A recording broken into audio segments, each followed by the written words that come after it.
This is Mac OS Ken. Ming-Chi and the Tinkerbell principle. Apple employees are headed back to the park and sizing up computer talk. It is Tuesday, the 12th of April, 2022.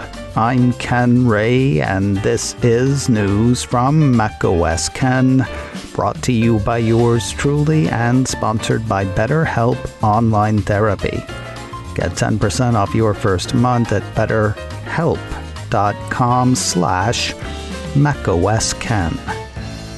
This show is also sponsored by Notion, one workspace for your whole team. What's worse than the telephone game? You know, it could be the smartphone game. Sure, your words are preserved, but are they in Slack or Teams or iMessage or email or where? For friends, that might be cool. For work, everybody needs to know where everything is. For you, that could be Notion. No, you don't have to learn a lot of new stuff. Notion takes the tools you use and puts them all in one place, preventing the kind of miscommunication and silos that can prevent good work. Here's another good thing. Notion has a worldwide network of millions of users creating templates, tutorials, and new inspiration. They share what they've learned and how they work, so your work can be even better. With powerful integrations and seamless navigation, you'll have everything you need in one spot.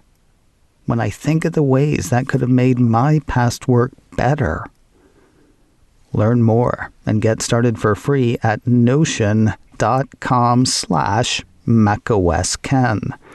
That's notion.com/macosken to help you take the first step toward an organized, happier team today. NOTION. That's notion.com/macosken. It is getting more difficult to clap for Tinkerbell and mean it. You know what I'm talking about, right? Tink ingests poison that had been meant for Peter Pan. She's gonna die. Then Peter gets the audience watching or hearing the story to clap for Tinkerbell, counteracting the poison and reviving the fairy. Maybe if none of us pointed that out, it would keep working. I do worry sometimes that our constant focus on bad news just magnifies the bad. Put another way, if great stories can change the world, what can bad stories do? Stupid early Monday morning, TF International analyst Ming-Chi hit with a string of 4 Twitter posts that question the upcoming effectiveness of the Tinkerbell principle. Of course, he didn't use that term. Tweet number 1. China's COVID-19 lockdown is starting to affect iPhone assembly. Pegatron, the second largest iPhone manufacturer, has already halted assembly in Shanghai and Kunshan. In the best-case scenario, complete resumption of production may not be possible until late April or early May. Tweet number 2. Foxconn, the largest iPhone manufacturer, has not been affected and can partly fill the near-term supply gap. Suppose Foxconn can maintain a regular operation and Pegatron can gradually recover. In this case, the impact of the lockdown on iPhone supply will be short-term and limited. Tweet number 3. Although it's hard to predict future lockdown changes, Apple has the best supply chain management capabilities and a good relationship with the Chinese government, so I think Apple can minimize the impact of a lockdown on supply. However, begins tweet number 4, the longer the lockdown lasts, the further effect on consumer confidence would likely rise and would probably be detrimental to the shipments of consumer electronics, including Apple's products, in the second half of 2022. I don't know whether we've been practicing the Tinkerbell principle because it doesn't occur to us that things won't work out, or because we think that if those of us who can afford to buy smartphones don't, the stores that sell the smartphones will close, the restaurants next to those stores will close, the factories that make the phones will lay people off, as will the factories that make the paper for the packaging, and there go the food trucks and coffee shops around those factories as well. The planet was stunned a couple of years ago by the ferocity and effectiveness of the clapping consumers demonstrated to keep Tink flying. However, says Young MC, the longer the lockdown lasts, the further effect on consumer confidence would likely rise and would probably be detrimental to the shipments of consumer electronics, including Apple's products, in the second half of 2022. Dude, how am I supposed to keep clapping if you tell me my arms are getting tired? Of course, it's not his fault. It's COVID-19 and Russia and inflation and uncertainty. See, that one's huge. Uncertainty has always been there. But now we're having to face that uncertainty. And facing it, we're faced with whether and or how to keep clapping. As had been foretold, it seems Apple has started making iPhone 13 in India. About a month ago, we heard that Apple was set to start production of its current line of iPhones at a previously problematic factory in Chennai. Now, Engadget highlights a Reuters report that says that work is underway. Does that mean your next iPhone might hail from the subcontinent? It could be. Notoriously tight-lipped, Apple doesn't say a lot about what it makes where and where those things go. It seems more than likely that iPhones produced in India would go first to the Indian market. Models made and sold locally don't face the same high import duties as models made elsewhere. That said, diversifying the supply chain has to look great to Apple, partly due to on-again, off-again political tensions between the U.S. and China, and partly due to the on-again, off-again supply chain thing as China seeks to stop COVID. Applause, applause, applause, iPhones in India. On another side of the planet, in a crazy little town called Cupertino, people are spending a day in the park. Which is to say, Apple employees have been called back to the Cupertino campus. Campuses. Campi? Anyway, they've started going back to the office. 9 to 5 Mac says Apple employees have officially started returning to in-person after working remotely since the beginning of the COVID pandemic in March of 2020. The company has planned a slow rollback into still not normal. Starting yesterday, Monday, the 11th of April, corporate workers need to be back in 1 day per week. Starting Monday, the 2nd of May, that creeps up to 2 days per week. Then the piece says, starting on Monday, the 23rd of May, employees will need to be in the office 3 days per week. This is the start of Apple's so-called hybrid work plan. Apple has not revealed how long it will have this hybrid work plan in place, but Tim Cook has described it as a pilot. This implies that it could change sometime, and the company could eventually require employees to return to full-time in person. You know, I miss when Apple would offer unit numbers.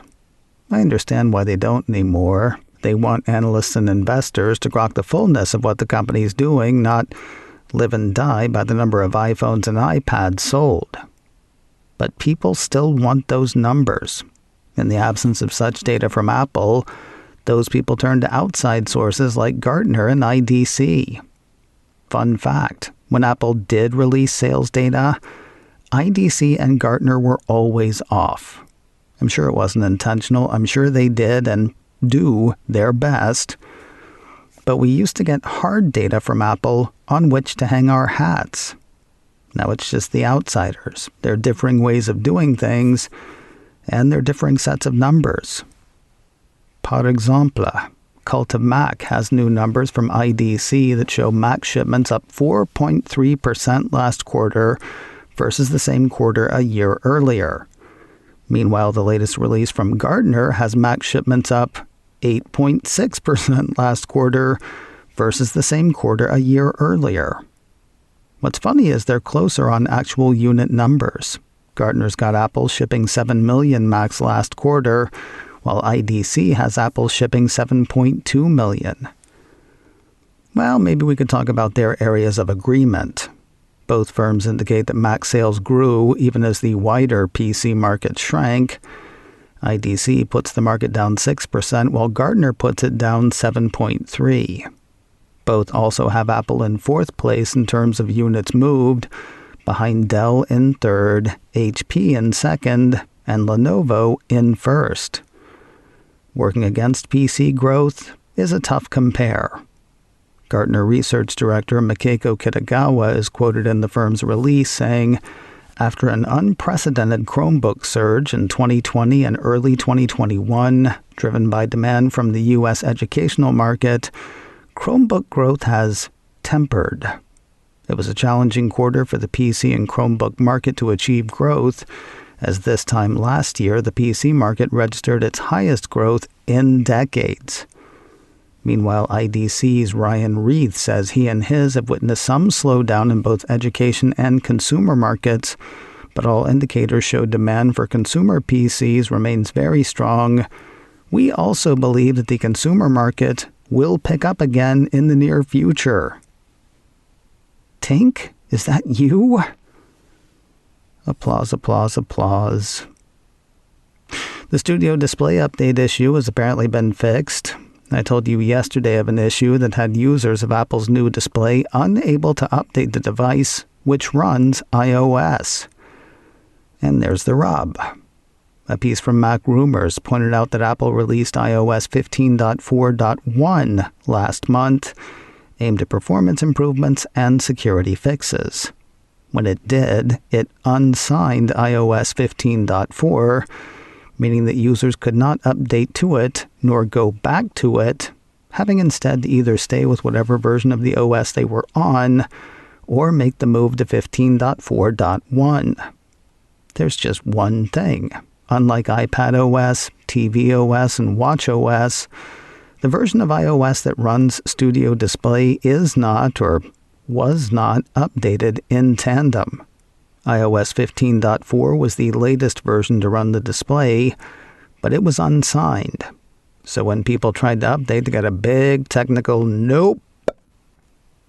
Now Mac Rumors says Apple has re-signed iOS 15.4 for the Studio Display, making software updates for customers once again possible. Oops. More news in a moment, but first a word from BetterHelp Online Therapy, sponsor of today's show.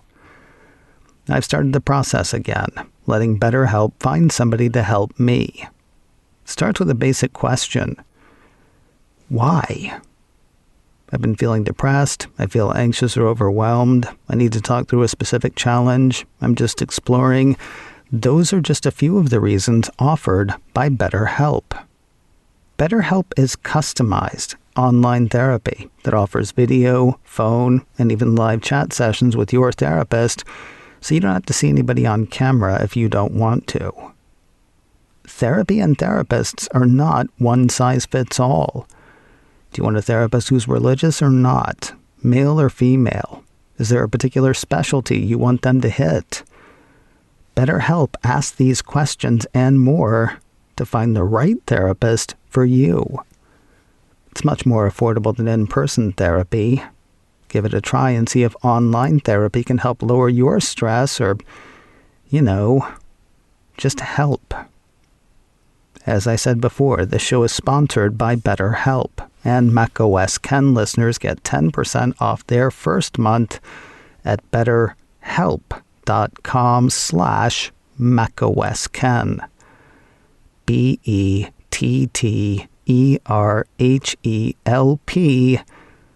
That is betterhelp.com/macOSKen.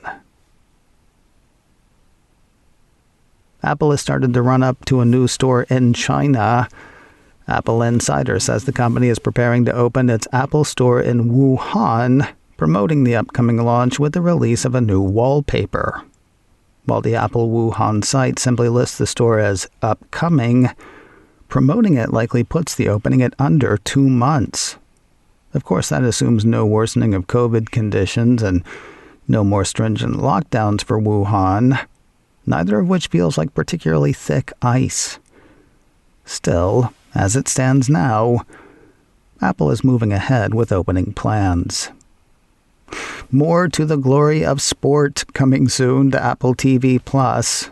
The players of ball, drivers of car, and riders of board will be hosanned and hazanned in Season 2 of Greatness Code.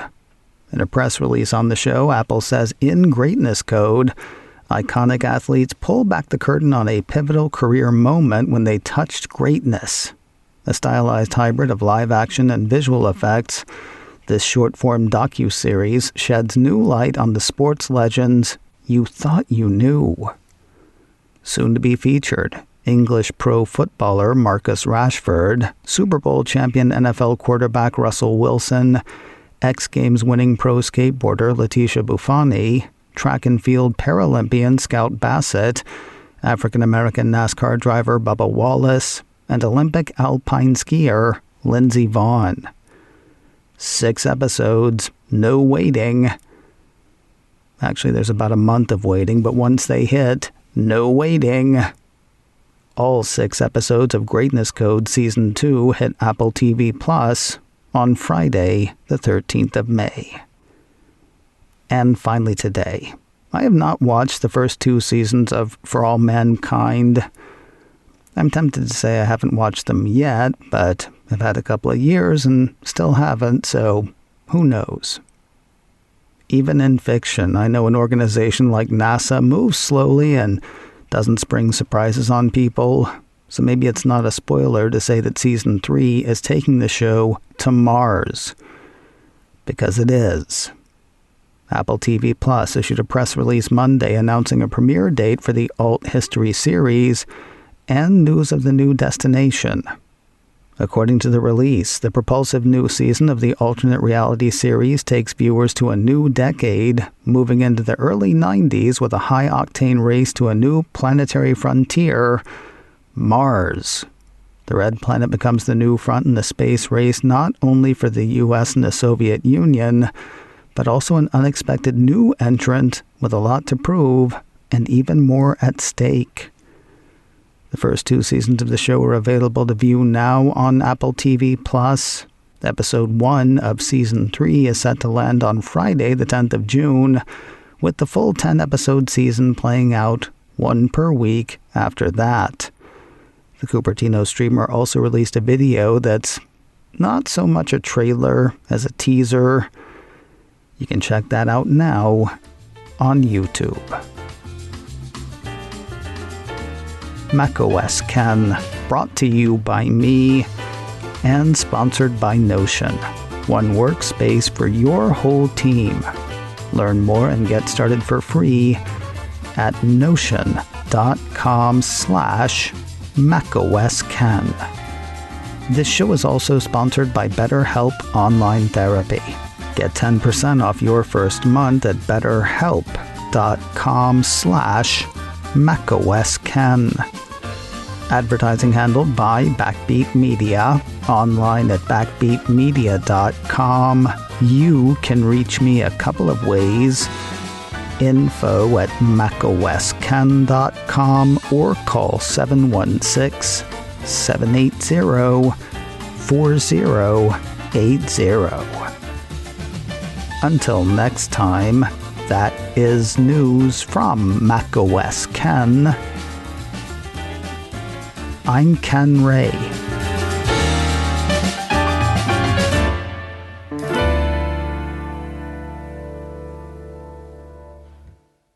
Ciao.